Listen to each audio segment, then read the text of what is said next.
As one of the largest labor strikes in Canadian history continues, the unions representing more than 150,000 federal servants are escalating their strike action. So, to put pressure on the federal government, I'm being told that picket lines are now being set up in strategic locations to further disrupt the economy.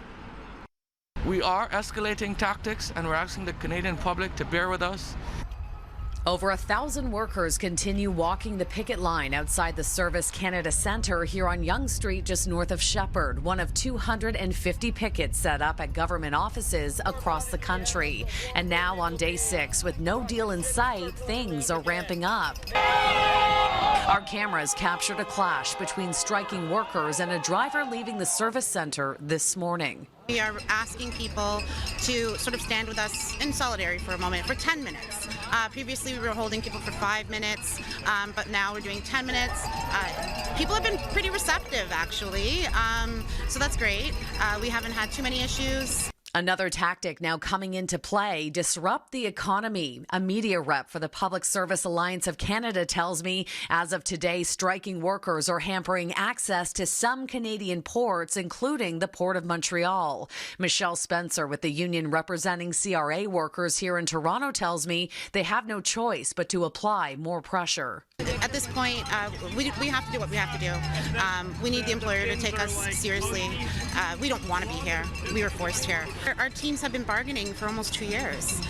We're always seem to be bargaining our contracts in arrears. You know, it'd be really nice to have a contract that's been negotiated and comes into place right after the other one expires, but that doesn't seem to be the case. Treasury Board employees are asking for a 13.5% wage increase over 3 years, while CRA workers are demanding a 22.5% pay hike. After a weekend of rhetoric between the two sides, by Sunday evening, the union did say that the strike was closer to a resolution with some progress on remote work and wages, but not enough to end the strike. The federal government maintains it is offering a fair and competitive deal.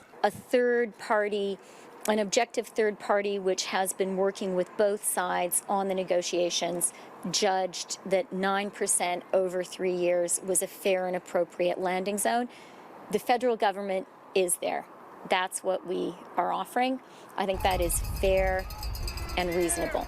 But until the two sides can come to an agreement, federal workers are ready for the long haul. We've been through rain, hail, and sun today, so we've had almost every weather event you could think of, and it's not dampening their spirits.